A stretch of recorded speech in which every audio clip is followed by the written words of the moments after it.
1 फरवरी को Trump administration ने देश में चाइना से आने वाले सामान के ऊपर 10% एडिशनल टैरिफ्स लगा दिए।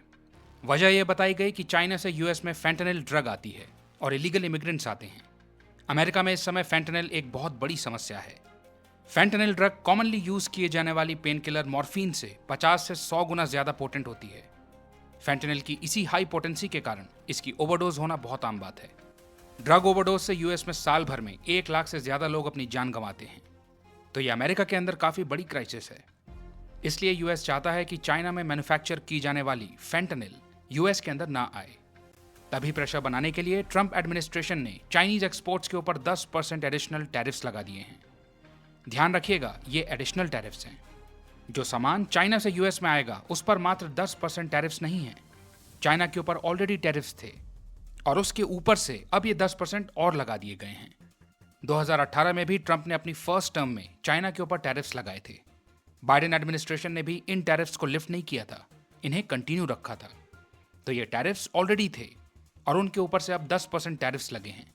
तो कुल मिलाकर अगर कैलकुलेट करेंगे तो इस समय यूएस में चाइनीज प्रोडक्ट्स के ऊपर अराउंड 35% टैरिफ्स लगाए जा रहे हैं। तो कोई $100 का चाइनीज प्रोडक्ट होगा तो टैरिफ लगने से अमेरिका में वो $135 का मिलेगा। अब इससे क्या होगा, चाइनीज प्रोडक्ट्स की कॉस्ट बढ़ जाएगी, चाइनीज सामान महंगा हो जाएगा। तो लोग महंगे सामान का ऑल्टरनेटिव तलाशने लगेंगे, चीपर प्रोडक्ट लेना चाहेंगे। इससे चाइनीज प्रोडक्ट्स की डिमांड घटेगी। डिमांड घटेगी तो चाइना के एक्सपोर्ट्स में डिक्लाइन होगा, चाइना का एक्सपोर्ट रेवेन्यू घटेगा और ऐसा पहले हो भी चुका है। 2018 में ट्रंप ने अपनी फर्स्ट टर्म में जो चाइना के ऊपर टैरिफ्स लगाए थे उसका असर चाइनीज एक्सपोर्ट्स के ऊपर देखने को मिला था। 2023 में मेक्सिको चाइना को पीछे करके यूएस में टॉप एक्सपोर्टर बन गया था। 20 सालों से चाइना यूएस में टॉप एक्सपोर्टर था, लेकिन टैरिफ्स की वजह से 2023 में मेक्सिको ने चाइना को इस मामले में सरपास कर दिया। अभी ट्रंप ने आते ही फिर से चाइना के ऊपर टैरिफ्स लगा दिए।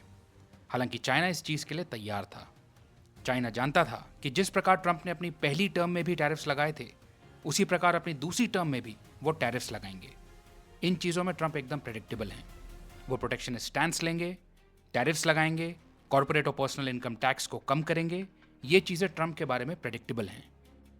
इसलिए चाइना इसके लिए पहले से तैयार था, प्रिपेयर्ड था एकदम। चाइना के लिए ट्रंप की ये मूव अनएक्सपेक्टेड या सरप्राइजिंग बिल्कुल नहीं थी।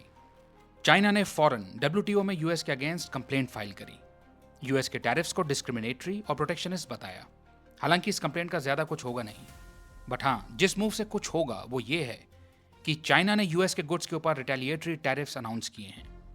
ट्रंप के टैरिफ्स के जवाब में चाइना भी यूएस गुड्स के ऊपर 10 से 15% टैरिफ्स लगाएगा 10 फरवरी से। इतना ही नहीं, यूएस की कंपनी गूगल के ऊपर भी इन्वेस्टिगेशन लॉन्च करेगा। कंपनी के एंड्रॉयड ऑपरेटिंग सिस्टम के ऊपर एंटी ट्रस्ट इन्वेस्टिगेशन लॉन्च करेगा।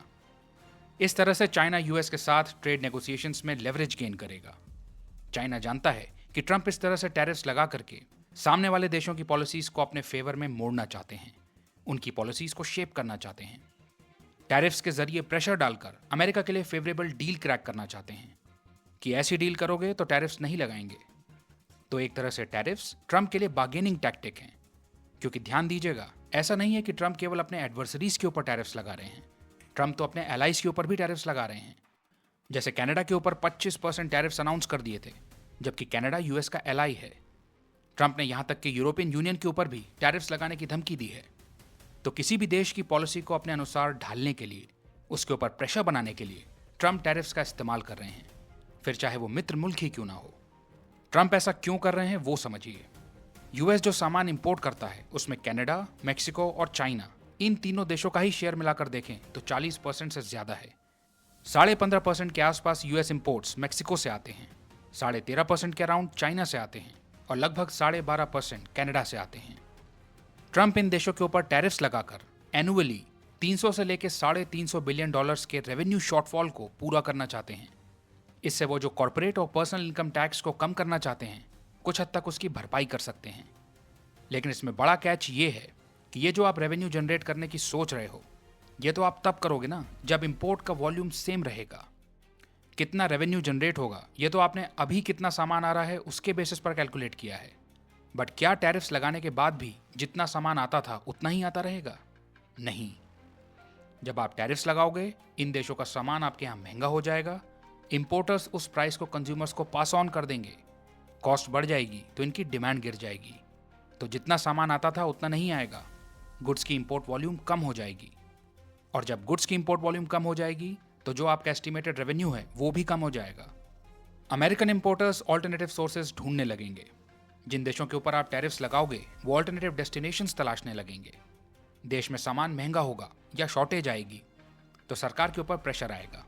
हमने देखा ही था कि 2024 के चुनाव में कॉस्ट ऑफ लिविंग क्राइसिस एक बहुत बड़ा मुद्दा थी। तो ये टैरिफ्स लॉन्ग टर्म में सस्टेनेबल नहीं होंगे। जिन देशों पर आप टैरिफ्स लगाओगे वो भी तो रिटेलिएट करेंगे। चाइना ने रिटेलिएट किया, कनाडा और मेक्सिको ने भी थ्रेटन किया था। दूसरे देश भी अगर टैरिफ्स लगाएंगे तो उन देशों में यूएस का सामान महंगा हो जाएगा, यूएस एक्सपोर्टर्स को दिक्कत आएगी, उनकी तरफ से भी एडमिनिस्ट्रेशन पर प्रेशर आएगा। तो ये जो अचानक से टैरिफ्स अनाउंस कर दिए जाते हैं, इन सारे डिसीजंस की पॉलिटिकल कॉस्ट फेस करनी पड़ेगी। बाकी देश भी समझ रहे हैं कि ये टैरिफ्स सस्टेनेबल नहीं है। ट्रम्प केवल इन्हें एक बार्गेनिंग टूल की तरह इस्तेमाल कर रहे हैं और देशों से नेगोशिएट करके उन्हें कंसेशंस भी दे रहे हैं। ट्रम्प को एक हार्ड नेगोशिएटर और डील मेकर की तरह जाना जाता है। अपने कार्यकाल के स्टार्टिंग के ही कुछ दिनों में उन्होंने एक डोमिनेटिंग स्टैंस ले लिया है। वो अमेरिकन सुप्रीमेसी को रीइन्वेंट करना चाहते हैं, अमेरिका को ग्रेट बनाना चाहते हैं, तो वो यूएस का नुकसान नहीं करना चाहेंगे। ये चीज़ हमको कनाडा और मेक्सिको के केस में दिखाई भी दी। ट्रम्प ने इन दोनों देशों के ऊपर 25% टैरिफ्स लगा दिए थे। मेक्सिको और कनाडा ने भी कहा कि हम रिटेलिएट करेंगे। फिर नेगोशिएशंस हुए और जब इन दोनों देशों ने कहा कि ठीक है, यूएस जो मेजर्स लेने के लिए कह रहा है हम उन्हें इनकॉर्पोरेट करेंगे, तो ट्रम्प ने फॉरेन ट्रेड टैरिफ्स पॉज कर दिए। इससे पहले कि टैरिफ्स इंप्लीमेंट हो पाते उन्हें 30 दिनों के लिए पॉज कर दिया गया। तो टैरिफ्स ट्रम्प का जरिया है अपनी बातें मनवाने का। ट्रम्प अमेरिका में मैन्युफैक्चरिंग इंक्रीज करना चाहते हैं, चाइना पर डिपेंडेंस कम करना चाहते हैं, बट ये धीरे धीरे होगा। फिलहाल यूएस इस पोजीशन में नहीं है कि वो चाइना से कंप्लीटली डीकपल कर ले या एक ऑल आउट ट्रेड वॉर कर ले। दोनों देशों के बीच में जो इंटरडिपेंडेंस है वो रातों रात खत्म नहीं हो जाएगी। इतने दशकों में जो सप्लाई चेन्स डीपली इंटीग्रेट हो चुकी हैं, उन्हें दूसरे देशों में शिफ्ट करने में समय लगेगा। खुद अपनी डोमेस्टिक इंडस्ट्रीज को मजबूत करने में, मैन्युफैक्चरिंग को बूस्ट करने में काफ़ी टाइम और इन्वेस्टमेंट लगेगा। अचानक ये सब नहीं हो जाता है। चूंकि ट्रम्प एक बिजनेसमैन है तो वो इतना तो समझेंगे ही कि चाइना के साथ ट्रेड वॉर से इकोनॉमिक डिस्रप्शन हो जाएगा, शॉर्टेजेस आ जाएंगी, कंज्यूमर्स को हाई प्राइसेस पे करनी पड़ेंगी, देश की जीडीपी पर असर पड़ेगा। तो चाइना ये बात अच्छे से जानता है कि यूएस उसके ऊपर अपनी डिपेंडेंस को कम जरूर करना चाहता है, बट वो शॉर्ट टर्म में ऐसा नहीं करेगा। ट्रम्प अमेरिकन इंटरेस्ट की बात करते हैं, अमेरिका फर्स्ट की बात करते हैं, तो चाइना के साथ ट्रेड वॉर करके अमेरिका को भी नुकसान होगा। इसलिए ट्रम्प चाइना के साथ एक ऑल आउट ट्रेड वॉर नहीं चाहेंगे। उन्होंने अभी टैरिफ जरूर इंपोज किए हैं, बट वो चाइना के साथ बातचीत करना और नेगोशिएट करना जारी रखेंगे। पिछले महीने जनवरी में ट्रम्प ने चाइनीज प्रेसिडेंट शी जिनपिंग से फोन पर बात भी की थी। उन्हें अपनी इनॉग्रेशन सेरेमनी में इनवाइट भी किया था और शपथ लेने के बाद मीडिया से इंटरैक्ट करते समय ये कहा था कि वो अगले 100 दिनों में चाइना विजिट करने का प्लान कर रहे हैं। तो ये बात तो है कि वो चाइना के साथ एक प्रोडक्टिव रिलेशनशिप रखने में इंटरेस्टेड हैं। तो चाइना समझ रहा है कि ट्रम्प टैरिफ्स क्यों इंपोज कर रहे हैं, इसलिए वो इसको लेकर ज्यादा चिंतित नहीं है। चाइना इस समय अपनी इकोनॉमिक रिकवरी पर फोकस कर रहा है। चाइना को इस बात का अंदेशा था कि ट्रम्प आकर इस तरह की नीतियां अपनाएंगे। चाइना ट्रम्प की मूव्स को क्लोजली ऑब्जर्व कर रहा है और पेशेंटली बैठकर एक लॉन्ग टर्म के गेम की प्लानिंग कर रहा है।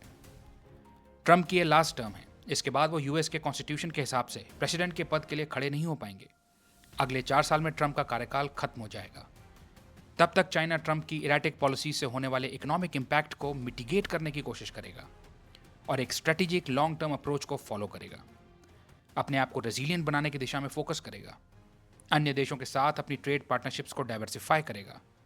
हम देख ही रहे हैं कि चाइना दुनिया भर में इंफ्रास्ट्रक्चर और डेवलपमेंट प्रोजेक्ट्स में इन्वेस्ट कर रहा है, अपनी गुड्स और सर्विसेज के लिए नए नए मार्केट्स तलाश रहा है, अपना ग्लोबल इन्फ्लुएंस बढ़ाता जा रहा है, एआई रेस में भी तेजी से आगे बढ़ रहा है। तो चाइना यूएस की तरफ से आने वाले इमीडिएट चैलेंजेस को भी एड्रेस कर रहा है और साथ साथ लॉन्ग टर्म स्टेबिलिटी और ग्रोथ के लिए ग्राउंड वर्क भी तैयार कर रहा है, ताकि वो भविष्य में आने वाले इकोनॉमिक प्रेशर्स के प्रति अपनी वल्नरेबिलिटीज को कम कर सके।